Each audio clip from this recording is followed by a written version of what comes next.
Hey guys, it's Andra, and before we take a look at the first doll in the Pink Collection series by Robert Best, I thought we'd have a look at this beautiful presentation box, which is made out of a hard cardboard, very sturdy, beautiful window where you can see the doll, and gold foil inside. It also comes with care instructions for the Silkstone doll. It says Barbie signature at the front. It's plain on this side, and then we have a gorgeous fashion sketch by Robert Best. I love this because you can display it in the front or the back. Feel free to pause the video to have a read. And then over here, this clasp is actually magnetic, so you can keep the pretty bow without having to undo it to open up the box. And lastly, down at the bottom, this is what it says. So no more than 20,000 worldwide. This also comes with this certificate of authenticity. It's not numbered, and it's just a gold label doll. So this is Pink Premier Barbie in all of her pink glory, and she is the first doll in this Pink Collection series. She comes with a stand. She is in the Model Muse configuration. The Millie face sculpt. As we mentioned before, she is a Silkstone doll, and she does feel heavier than the regular Barbie dolls. And she does have this sort of porcelain finish to her. So starting off at the bottom, we have these molded on plastic shoes, which are pink strappy heels with pink bows in the back. These have been criticized by many a YouTuber for not being fabric shoes, but I think that it would be a little bit difficult to create this particular design in fabric because of how delicate it would be. Like, think about how the lacing would work on these very thin, flimsy heels, and also just the overall care that would need to be taken to ensure that it's preserved properly, because this is more of a collector's item. I think the same could be said about the bows at the back, because these are down here and I don't know, they're just more prone to damage. Her toes are painted pink to match her outfit, and she does come with a pair of pink panties, which, I mean, I don't really have a use for those since they're not being shown, but I do believe it adds a little bit more of a premium feel to the doll because, you know, she's not a hoe.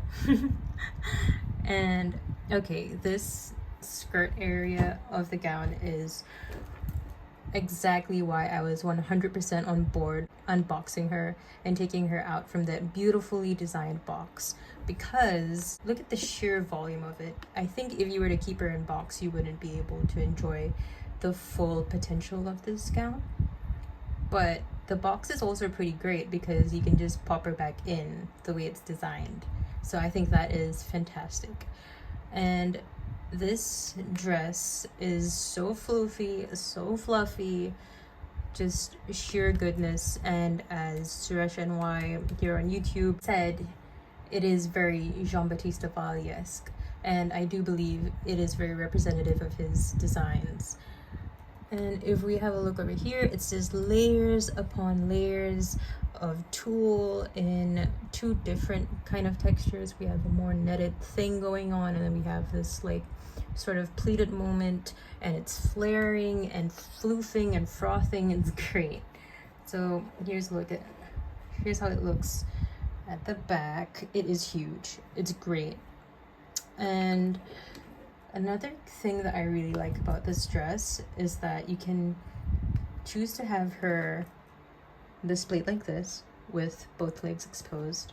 You could have just one leg out as if she's walking, or you could even choose to cover it up entirely if you're not a fan of the high-low situation. I've done it before, and you can't even tell it's a high-low dress because it just comes up like that. It's kind of hard to do with one hand right now, so it's not going to stay properly, but to give you an idea, it just looks like that. So if you don't like the high-low silhouette, that's fine. You can just adjust it accordingly. And how I like to display her is I have one leg out for sure, and then I have this one somewhat shrouded in the fluff. So you can kind of see it, but it kind of like melts in. Like, look, there There's varying degrees to which you can hide her leg, which I think is brilliant.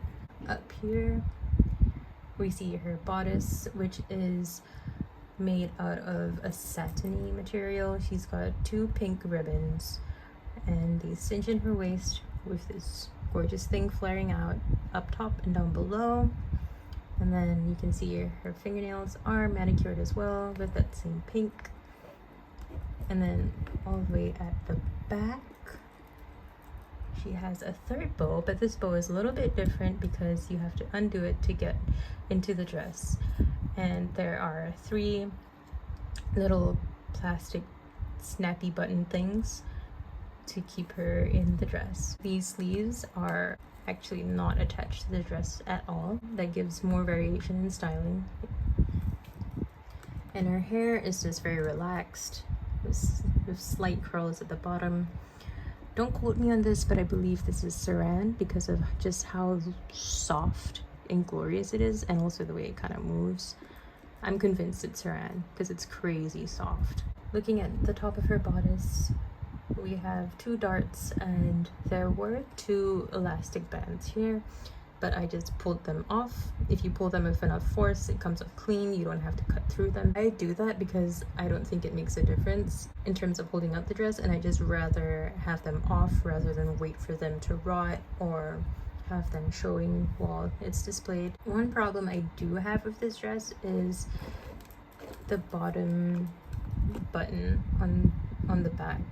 That one comes off every now and then. You can see it's doing its best to hold together, but sometimes it comes off. And that was a problem that occurred even before I removed the elastic straps. So it's got nothing to do with that. So they could have definitely done better on that front. She has a pair of earrings.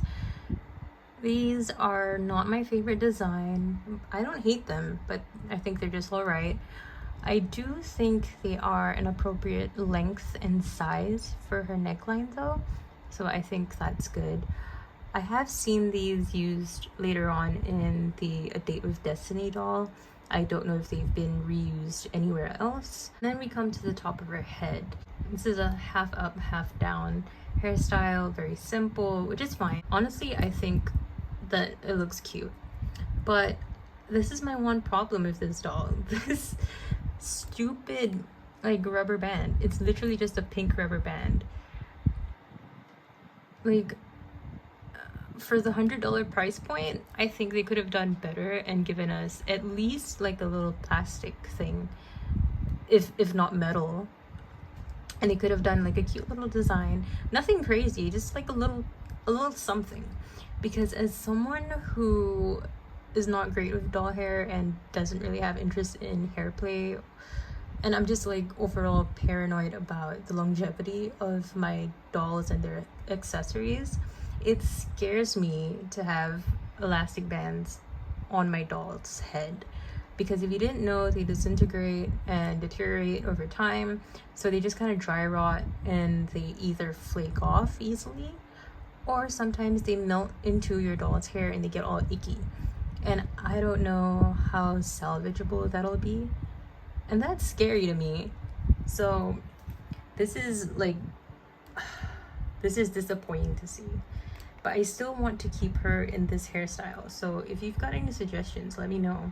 But I think at the moment, my only solution is to get like a little plastic clip for her.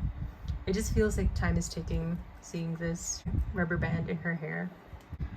I've seen a lot of people rip into this doll. Like, I think I've only seen one other person post about this doll in a positive manner. I like this doll. I'm happy I bought her and I don't regret anything. But the most common complaints I see are that she's not worth the $100 price point because she doesn't have articulation and because she doesn't really come with anything. But I think that's not exactly fair. While yes, those can be criteria for the quality of a doll, I don't think it applies in this situation necessarily, because this is a collector doll. This is meant to be more statuesque. So she's in the model muse body. She can't really move, but that's fine because she's meant to be displayed and kept more as an art piece rather than played with. If she didn't come with a stand, that would be a problem, because how are you supposed to display her as a collector's item? That doesn't make sense. And not coming with accessories, I don't know what they could have added to this doll to have given more value to it, because sometimes less is more. Let me give you an example. If she were to come with a comb, it wouldn't make much sense, because again, this doll isn't really intended to be played with. We have playline dolls for that. And if she were to come with a handbag, personally, I think that would be too much, because this dress is doing the most. This is a big statement piece, and I don't think it needs a handbag. Where is the bag going to fit? It's just, it'll look a little off. Do I think it's worth $100? Yes and no. I think that in the current market, the pricing makes absolute sense. Whether it is $100 to manufacture and, you know, make profit off and everything, I guess so, probably, right? I mean, you're also paying for the design, the packaging, the materials, the work hours put into this. There's a lot that goes into this. It's not just, you know, what we see. I think it's fair what they're asking for, given the current market rate. This doll, like any other doll, isn't for everyone, and that's completely fine. If you don't like her, that's cool. If you like her, I would recommend getting her, because she does hit the brief really well, I feel. This is a beautifully designed doll, in my opinion. I think, you know, every single detail on her is well thought out, and it all comes together beautifully. It is executed really well, except for this little bit. She would be a good addition to any collector's home if you're a fan of the design. So those are my thoughts on this Barbie. What do you guys think of her? I hope I'm not the only one who actually likes her. I've seen the other dolls in this collection. They are beautiful, but they're not exactly my thing. They are really pretty, but they're not exactly my thing. They don't really speak to me, so I won't be getting them. But I'm very happy I got her. I think she definitely adds something to my collection. Thank you guys so much for watching. I'll see you guys in the next one.